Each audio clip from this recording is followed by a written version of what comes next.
Good afternoon student. आज हम नई चीज सीखेंगे मैट्रिक्स की, प्रोडक्ट ऑफ मैट्रिसेस। मैट्रिसेस को मैट्रिसेस की आपने अभी तक पढ़ा था कि एडिशन सब्ट्रैक्शन कैसे होती है मैट्रिसेस की। आज हम पढ़ेंगे कि प्रोडक्ट ऑफ मैट्रिसेस के लिए क्या चीज की कंडीशन होनी चाहिए, क्या कंडीशन होगी कि वहां पे मैट्रिसेस को हम मल्टीप्लाई कर सके। प्रोडक्ट मतलब गुना करना, मल्टीप्लाई करना। तो मैट्रिसेस कब मल्टीप्लाई होंगी, उसकी क्या कंडीशन होगी, आज हम उसको डिस्कस करेंगे। फिर हम उसके पे क्वेश्चन करेंगे। Let A B a matrix of order M by N. A कोई मैट्रिक्स है जिसका ऑर्डर क्या है, एम बाय एन, मतलब कि एम रोज हैं, एन कॉलम्स हैं, ठीक है। एंड बी भी a matrix of order P by Q, मतलब कि P into Q, P by Q, तो पी रोज क्यू कॉलम्स,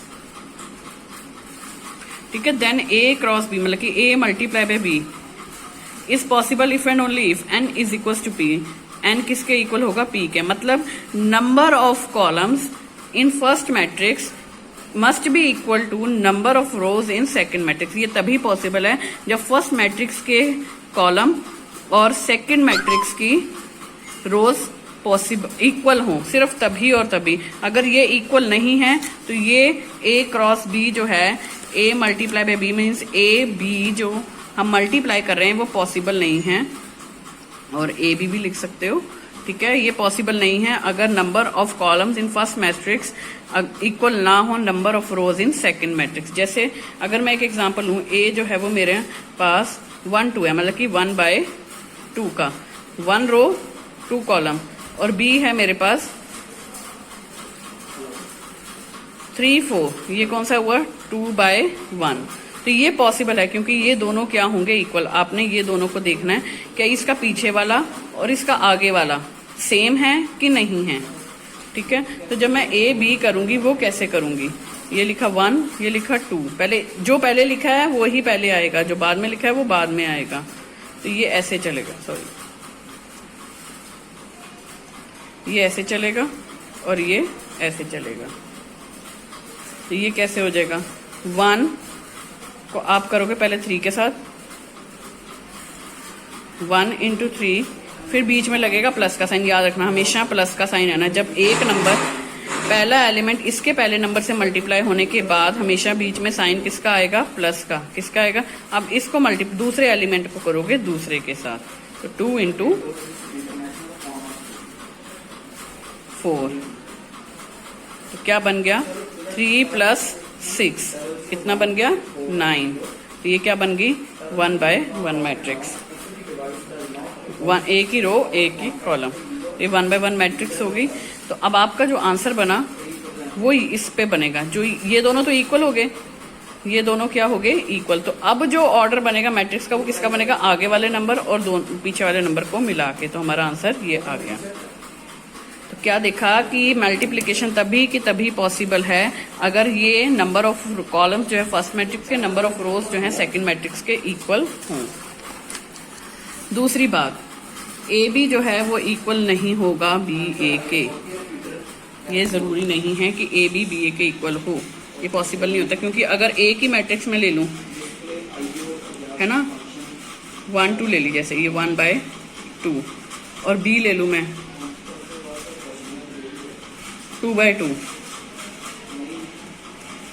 ये बन गई 2/2। अब यहां के लिए ए बी के लिए तो ये 2 और 2 है, ए बी के लिए क्या है मेरे पास, ये और ये इक्वल हैं, क्योंकि जब मैं पहले ये लिखती हूं तो यहां पर तो ये 1/2 और 2/2 पॉसिबल हो जाएगा।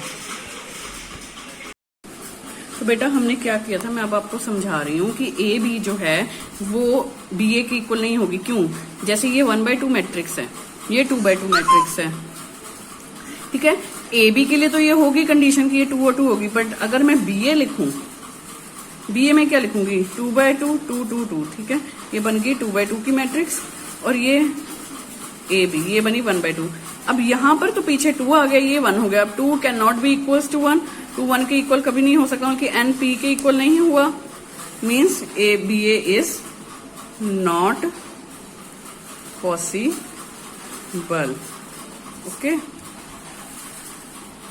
बी ए जो है वो पॉसिबल नहीं है। तो ये जरूरी means multiplication is not commutative, multiplication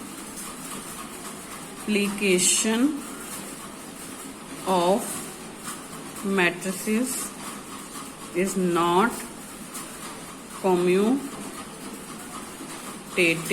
ठीक है, तो याद रखना। अब हम क्वेश्चन करते हैं। Given A is equals to 3 1 -1 2 0 3, B is equals to matrix 1 3 -2 6 -5 4, find AB if it is defined. पहले ये देखना है कि क्या ये डिफाइंड है भी या नहीं। डिफाइंड करने के लिए हम क्या देखेंगे कि क्या, क्योंकि पहले मैट्रिक्स A लिखी है फिर B लिखी है, तो क्या इसके कॉलम इसकी रोज के इक्वल हैं। तो पहले मैंने A का ऑर्डर बनाया, वो क्या बना 2 रोज 3 कॉलम्स। यहाँ पे क्या बनी 3 रोज 2 कॉलम्स, है ना।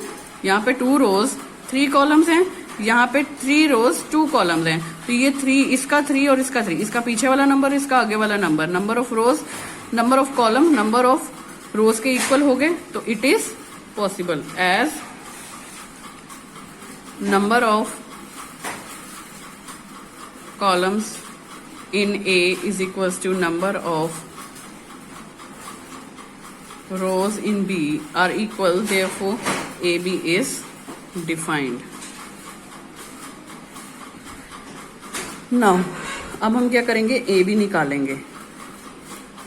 और पहले A की वैल्यू लिखी, तो अब A भी डिफाइंड है, तो मैंने पहले A की वैल्यू लिखी फिर B की वैल्यू लिखी। हमेशा याद रखना जो पहली मैट्रिक्स होती है वो ऐसे चलती है हॉरिजॉन्टल, और जो दूसरी मैट्रिक्स होती है उसमें एरो नीचे की तरफ होता है। इस वाली मैट्रिक्स में एरो ऐसे चलता है और दूसरी मैट्रिक्स में एरो नीचे की तरफ आता है। तो अब मैं क्या करूंगी, पहले नंबर को पहले एलिमेंट के साथ, दूसरे वाले को दूसरे के साथ, तीसरे वाले को तीसरे के साथ, और बीच में आएगा प्लस का साइन। तो 3 × 1 + 1 × 3 प्लस, अब यहाँ -1 है तो -1 को ब्रैकेट में रखा ताकि हमें मुश्किल ना हो, इंटू -2। पहले वाले को पहले वाले के साथ, दूसरे वाले को दूसरे के साथ, तीसरे वाले को तीसरे के साथ, ऐसे ही अगले कॉलम को करेंगे। इसमें अब गैप रहेगा ना। 3 को किया 6 के साथ, +1 को किया -5 के साथ, प्लस -1 को किया 4 के साथ। ठीक है, अब ऐसे अब ये वाली रो चलेगी। इस रो को पूरे कॉलम के साथ 2 × 1 + 0 × 3 + 3 × -2। अगला, अब दूसरे कॉलम की बात, अब इस कॉलम की बात, अब इस कॉलम में नीचे जाएंगे। 2 × 6 + 0 × -5 + 3 × 4। अब क्या करेंगे, अब इसके बाद 3 1 ज़ा 3 + 3 1 ज़ा 3 -+ 2। ठीक है, तो अब क्या बना 3 + 3 + 2। नेक्स्ट 3 6 ज़ा 18 +- -5, ऐसे सेम -4। नेक्स्ट 2 0 0 3 ज़ा 0 +- -6, यहाँ पे 12 -+0 +12। ठीक है, तो जब मैंने अब इनको ऐड किया, सब्ट्रैक्ट किया, तो क्या बन गया 10। 18 में से ये क्या बन गया -9। ठीक है, 2 ये क्या बन 0 हट गया -6, 12 + 12 अब डायरेक्ट 24 भी लिख सकते हैं। तो 10 9 -4 24, तो 2/2 मैट्रिक्स। मैंने आपको कहा ना कि जो पीछे ऑर्डर रह जाता है वो आ जाता है ऐसे 2/2 मैट्रिक्स। Thank you. चलो एक बार दोबारा देख लेते हैं। मैंने इसकी पहले डिफाइंड लिखा, तो और जब इनके number of column number of rows के इक्वल हो गए तो ये डिफाइंड होगी।